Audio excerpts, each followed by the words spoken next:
Hello દોસ્તો, સ્વાગત છે તમારું। આજના વિડીયોમાં આપણે વાત કરવાના છે કે શૈક્ષણિક વર્ષ 2026-27ને લઈને આરટી અંતર્ગત ખાનગી શાળામાં પ્રવેશ માટે જે પણ વાલીઓએ અહીંયા ફોર્મ ભર્યા હતા, તો આજના રોજ આરટી દ્વારા પ્રથમ રાઉન્ડની જાહેરાત કરી દેવામાં આવી છે। હવે જે પણ લોકોની અહીંયા અરજી રિજેક્ટ થઈ હતી, તો તે લોકોને અહીંયા ફરીથી ડોક્યુમેન્ટ અપલોડ કરવાનો સમય આપવામાં આવ્યો હતો। હવે જે પણ લોકોની અહીંયા અરજી માન્ય થઈ હશે, તો તે લોકો આજના રોજ શાળામાં પ્રવેશને લઈને એડમિટ કાર્ડ ડાઉનલોડ કરી શકશે। આરટી દ્વારા જાહેર થયેલ પ્રથમ રાઉન્ડની અંદર જો તમને પ્રવેશ નથી મળ્યો, તો તમારે શું કરવાનું છે?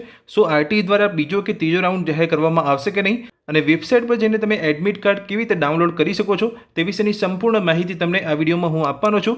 જો તમે આરટીને લગતી દરેક માહિતી મેળવવા માંગતા હોય તો ચેનલને સબસ્ક્રાઇબ કરી રાખજો। ચલો વિડીયોની શરૂઆત કરીએ। એડમિટ કાર્ડ ડાઉનલોડ કરતા પહેલા તમે આ જોઈ શકો છો કેટલી જગ્યાઓ માટે અહીંયા પ્રવેશ કરવામાં આવી રહ્યો છે। તો 1.85 લાખ અરજીઓ અહીંયા મંજૂર કરવામાં આવી છે। કેટલી બેઠકો સામે તમે આ જોઈ શકો છો 83,600 બેઠકો માટે અહીંયા 1.85 લાખ અરજીઓ અહીંયા મંજૂર કરવામાં આવી છે। એટલે કે 1.85 લાખ સામે અહીંયા 83,600 બેઠકો ખાલી છે। તેને લઈને અહીંયા તમે જોઈ શકો છો પ્રવેશના કેટલા રાઉન્ડ જાહેર થઈ શકે છે। તો પ્રવેશના અહીંયા ટોટલ 3 રાઉન્ડ જાહેર થઈ શકે છે। જો અહીંયા પ્રવેશના પ્રથમ રાઉન્ડની અંદર તમને અહીંયા શાળા ફાળવવામાં નથી આવી, તો તમારે ચિંતા કરવાની જરૂર નથી। અહીંયા બીજા 2 રાઉન્ડ પણ આરટી દ્વારા અહીંયા જાહેર કરવામાં આવી શકે છે। હવે આપણે વાત કરીશું કે આરટી અંતર્ગત પ્રથમ રાઉન્ડની અંદર જો તમને પ્રવેશ મળ્યો છે, તો તમે એડમિટ કાર્ડ કેવી રીતે ડાઉનલોડ કરી શકો છો। અને જો તમને ખ્યાલ નથી કે તમારી અરજી માન્ય થઈ છે કે રિજેક્ટ થઈ છે, તો તમે અરજીની સ્થિતિ તમે કેવી રીતે વેબસાઇટ પર જઈને ચેક કરી શકો છો તે પણ માહિતી હું તમને આગળ આપવાનો છું। એ પહેલાં જો તમે ચેનલ પર પહેલી વાર આવ્યા હોય તો ચેનલને સબસ્ક્રાઇબ કરી રાખજો। આરટી પ્રવેશને લઈને જે તમે અહીંયા ફોર્મ ભર્યું હતું એ રિજેક્ટ થયું છે કે માન્ય ગણવામાં આવ્યું છે, એ ચેક કરવા માટે તમારે સૌપ્રથમ તમારા મોબાઈલની અંદર ગૂગલમાં આવવાનું છે અને ગૂગલમાં આવીને સર્ચ કરવાનું છે આરટી ગુજરાત। જેવું તમે આરટી ગુજરાત સર્ચ કરશો, નીચે તમે જોઈ શકો છો આરટી ગુજરાતની તમને ઓફિશિયલ વેબસાઇટ જોવા મળે છે। તો તમારે સિમ્પલી કંઈ કરવાનું નથી, અહીંયા નીચે તમારે આવવાનું છે। નીચે તમે જોઈ શકો છો અહીંયા અરજીની સ્થિતિ કરીને તમને અહીંયા ઓપ્શન જોવા મળે છે। એટલે તમે જે અહીંયા પ્રવેશને લઈને ફોર્મ ભર્યું હતું એ રિજેક્ટ થયું છે કે માન્ય ગણવામાં આવ્યું છે, અહીંયા અરજીની સ્થિતિ ઓપ્શન પર ક્લિક કરીને ચેક કરી શકો છો। તો આપણે અહીંયા અરજીની સ્થિતિ ઓપ્શન પર ક્લિક કરીશું। એવું તમે અહીંયા અરજીની સ્થિતિ ઓપ્શન પર ક્લિક કરશો એટલે તમારી પાસે તમે આ જોઈ શકો છો એપ્લિકેશન નંબર તમને અહીંયા માંગવામાં આવશે। જે તમે અહીંયા ફોર્મ ભર્યું હશે તો લાસ્ટમાં તમને એપ્લિકેશન નંબર મળ્યો હશે, એ એપ્લિકેશન નંબર તમારે અહીંયા બોક્સમાં એન્ટર કરવાનો છે। જન્મ તારીખ તમારે અહીંયા એન્ટર કરવાની છે અને સબમિટ પર તમારે ક્લિક કરવાનું છે। જો તમારી અહીંયા અરજી માન્ય ગણવામાં આવી હશે તો તમને અહીંયા માન્ય લખેલું તમને અહીંયા જોવા મળશે, અને જો તમારી અરજી અહીંયા રિજેક્ટ કરવામાં આવી હશે તો તમને અહીંયાથી ખ્યાલ આવી જશે। તો અરજીની સ્થિતિ તમારે આ રીતે ચેક કરી લેવાની છે। હવે વાત કરીશું કે જો તમારી અરજી અહીંયા માન્ય ગણવામાં આવી હશે તો તમે કેવી રીતે એડમિટ કાર્ડ ડાઉનલોડ કરી શકો છો। તો એડમિટ કાર્ડ ડાઉનલોડ કરવા માટે તમારે પાછું અહીંયા બેક જવાનું છે। જેવું તમે અહીંયા બેક આવશો એટલે તમે જોઈ શકો છો અહીંયા તમને ડાઉનલોડ એડમિટ કાર્ડનો ઓપ્શન તમને અહીંયા જોવા મળી રહ્યો છે, તમે આ જોઈ શકો છો। તો ડાઉનલોડ એડમિટ કાર્ડના ઓપ્શન પર તમારે ક્લિક કરવાનું છે।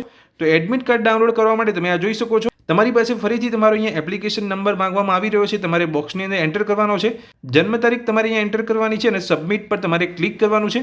જેવું તમે સબમિટ પર ક્લિક કરશો એટલે તમે જોઈ શકો છો આ પ્રકારનું એડમિટ કાર્ડ તમને જોવા મળશે, જેની અંદર દરેક માહિતી અહીંયા રહેલી હશે। જે પણ તમને સ્કૂલ અહીંયા ફાળવવામાં આવી હશે પ્રવેશને લઈને, એ સ્કૂલનું નામ તમને અહીંયા જોવા મળશે, તમે જોઈ શકો છો। School name, school DISE code, school type, સ્કૂલને લઈને દરેક માહિતી તમને અહીંયા જોવા મળી જશે। એડમિટ કાર્ડની નીચે તમે જોઈ શકો છો અહીંયા તમને પ્રવેશ મેળવવાની જે છેલ્લી તારીખ છે તમને એ લખેલી જોવા મળી જશે। તો એ તારીખ પહેલાં તમારે અહીંયા પ્રવેશ લઈ લેવાનો રહેશે, અને પ્રવેશ લેતી વખતે તમારે અહીંયા કોઈ પણ પૈસા માંગવામાં આવશે નહીં, તમારે કોઈ પણ અહીંયા પૈસા આપવાનો રહેશે નહીં, કેમ કે આરટી અંતર્ગત તમને અહીંયા ખાનગી શાળામાં ફ્રીમાં એડમિશન આપવામાં આવતું હોય છે। એટલે જે પણ અહીંયા ડોક્યુમેન્ટ તમને અહીંયા લખેલા જોવા મળે છે તમારે એડમિટ કાર્ડની અંદર, એ દરેક ડોક્યુમેન્ટ તમારે લઈને જવાના છે, અને જે તારીખ અહીંયા આપવામાં આવી છે તારીખ પહેલાં તમારે પ્રવેશ લઈ લેવાનો છે। તો જે પણ લોકોને અહીંયા પ્રથમ રાઉન્ડની અંદર પ્રવેશ નથી મળ્યો, તો આરટી દ્વારા અહીંયા 3 ટોટલ રાઉન્ડ જાહેર કરવામાં આવશે। તો જો તમને પ્રથમ રાઉન્ડની અંદર પ્રવેશ નથી મળ્યો તો તમને બીજા કે ત્રીજા રાઉન્ડની અંદર પણ પ્રવેશ મળી શકે છે। વાત કરીએ કે જો તમને પ્રથમ રાઉન્ડની અંદર પ્રવેશ મળ્યો છે અને તમે એડમિટ કાર્ડ ડાઉનલોડ કરો છો અને તમારી પસંદગીની શાળામાં તમને પ્રવેશ નથી મળ્યો અને તમે એડમિશન લેવા નથી માંગતા, તો તમારે એડમિશન અહીંયા કેન્સલ કરવાનું રહેશે। તો તમને અહીંયા આરટી અંતર્ગત પ્રવેશ નહીં મળે।